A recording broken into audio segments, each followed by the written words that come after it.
તો આ તરફ વિજાપુરમાં નકલી પનીર બનાવતી ફેક્ટરીના સંચાલકોએ દાદાગીરી કરી। નકલી પનીર બનાવતા ફેક્ટરી સંચાલકોએ પત્રકારો પર હુમલો કર્યો। એક બાજુ લોકોના સ્વાસ્થ્ય સાથે ચેડા, બીજી તરફ પત્રકારો પર હુમલો। સમગ્ર મામલે સંચાલક દિનેશ સામે પોલીસે ફરિયાદ નોંધી છે। નકલી પનીર કઈ રીતે બનતું હતું તે કવરેજ કરવા માટે પત્રકારો ગયા હતા। કવરેજ કરવા ગયેલા પત્રકારોને બચકા ભરી હુમલો કરવામાં આવ્યો।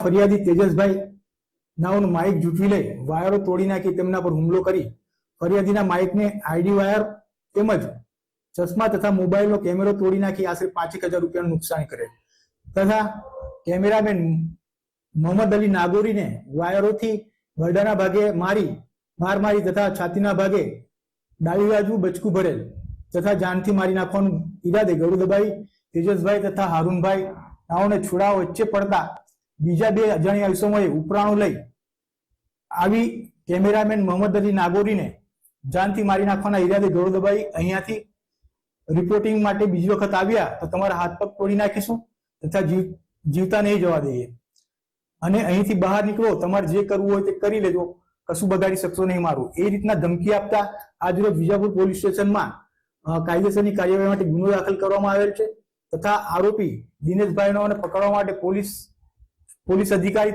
તેમજ સ્ટાફના માણસો ચક્રો ગતિમાન કર્યા છે।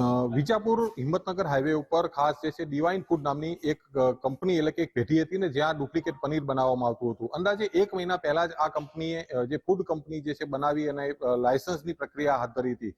સવાલ અહીંયા ઉભા થઈ રહ્યા છે કે જ્યારે ગઈકાલે સાંજે ખાસ ફૂડ એન્ડ ડ્રગ્સ વિભાગ દ્વારા બાતમીના આધારે અહીંયા રેડ કરી હતી અને અંદાજે 600 કિલો ઉપરનું જે પનીર જે છે ખાસ જપ્ત કરવામાં આવ્યું। ગઈકાલે ફરિયાદ બાદ વહેલી સવારે બે મીડિયા કર્મીઓ અહીંયા જ્યારે કવરેજ કરવા માટે આવ્યા હતા ત્યારે એમના ઉપર જે ફેક્ટરીના માલિક છે અને એમના સાથીદારો દ્વારા ખાસ હુમલો કરવામાં આવ્યો હતો।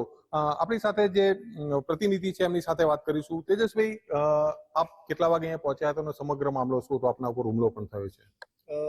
ભાઈ 10:30 થી 11:15 વચ્ચેના અંદાજે અહીંયા પહોંચ્યા હતા। ગઈકાલે જે ફૂડ વિભાગ દ્વારા કાર્યવાહી કરવામાં આવી હતી તેના સંદર્ભે ન્યૂઝ અહેવાલ બનાવવા માટે અહીંયા પહોંચ્યા હતા સવારે। ત્યારે કામગીરી દરમિયાન જ્યારે ન્યૂઝ અહેવાલ અમે બનાવી રહ્યા હતા તે દરમિયાન ફેક્ટરીનો માલિક અચાનક તેને પૂછતા કે આ શા કારણથી આપ કેટલા સમયથી બનાવો છો તે પૂછવા જતા તે ઉશ્કેરાઈ ગયો હતો ને તેને મીડિયા કર્મી પર હુમલો કર્યો હતો।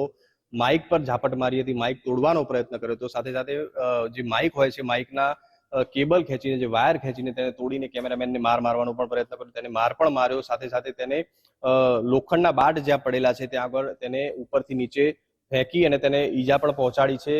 અને કહી શકાય કે જે પ્રકારે મીડિયા કર્મી પોતાની ફરજ નિભાવવા અહીંયા પહોંચતા હોય છે ત્યારે આ પ્રકારના જે ગુંડાગર્દી દાદાગીરી કરતા, જે આ સામાન્ય નફો કમાવા માટે લોકોના જીવને જોખમમાં મૂકનાર લોકો એટલા બેફામ જે છે તે દાદાગીરી સાથે અહીંયા જે આ ધંધો કરી રહ્યા છે તેને રોકવા, તેનો અહેવાલ જે આ સમગ્ર કામનો અહેવાલ બતાવવા જતા આ પ્રકારનો હુમલો કરતા હાલમાં તો મેં વિજાપુર પોલીસ મથકે આ સમગ્ર મામલે ફરિયાદ પણ નોંધાવી છે ને તેને યોગ્ય કાર્યવાહી કરવાની માંગ પણ કરી છે। જી તેજસ્વી, ખાસ વાત કરવામાં આવે તો આ પ્રકારે લોકોના સ્વાસ્થ્ય સાથે ચેડા તો થઈ રહ્યા છે પણ મીડિયા કર્મી જેવા કહી શકાય કે ચોથી જાગીર ગણાતા મીડિયા ઉપર આ પ્રકારના હુમલા થઈ રહ્યા છે।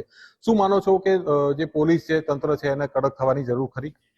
બિલકુલથી જે પ્રકારે મહેસાણા જિલ્લામાં અવારનવાર જે નકલીનો જે રાફડો ફાટ્યો છે, નકલી જીરું પકડાય છે, નકલી પનીર પકડાય છે, નકલી મરચું પણ પકડાય છે, ત્યારે આ સમગ્ર મામલે મીડિયા કર્મી સજાગ હોય છે। મીડિયા પોતાની ફરજ નિભાવવા માટે, લોકોને જાગૃત કરવા માટે તેમના સુધી આ અહેવાલ પહોંચાડતું હોય છે। ત્યારે આ પ્રકારની લુખાગીરી દાદાગીરી કરતા લોકો કોની રહેમ નજર હેઠળ આ પ્રકારે આ કરી રહ્યા છે તે પણ એક સવાલ થાય છે। હવે પોલીસની કામગીરીની વાત કરીએ તો ફરિયાદ નોંધાઈ છે પરંતુ હજુ આ જે આરોપી જે દિનેશ પટેલ છે હજુ પોલીસ પકડથી દૂર છે, પોતાની ફેક્ટરી અહીંયા મૂકીને ફરાર થઈ ગયો છે। પોલીસમાં ફરિયાદ બાદ પોલીસના કહેવા પ્રમાણે તેના ઘરે પણ તપાસ કરી, તે પોતાના ઘરે પણ નથી। ત્યારે હવે જોવું રહેશે કે પોલીસ આ મામલે કેટલી સચોટ થઈને, કડક થઈને આ મામલે કાર્યવાહી કરે છે। જે પ્રકારે ચોથી જાગીર ઉપર આ હુમલો કરવાનો પ્રયત્ન કર્યો છે, મીડિયાની જે ફરજ છે લોકોને સજાગ અને જાગૃત કરવાની, તેને અટકાવવાનો પ્રયત્ન કર્યો છે, મીડિયાને રોકવાનો પ્રયત્ન કર્યો છે। હવે જોવું રહેશે કે આ પોલીસ આ આરોપી વિરુદ્ધ કયા પ્રકારની કાર્યવાહી કરે છે।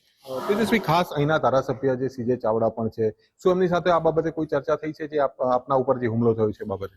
બિલકુલ, સ્થાનિક એમએલએ પણ મારા ઉપર ફોન આવ્યો હતો, તેમણે પણ વાત કરી હતી કે આ મામલે યોગ્ય કાર્યવાહી થશે અને તેને કડકમાં કડક સજા, પાસા સુધીની સજા તેને થાય તે પ્રકારની પણ તેમને વાત કરી હતી। તેને આ મામલે બેઠક પણ બોલાવી છે।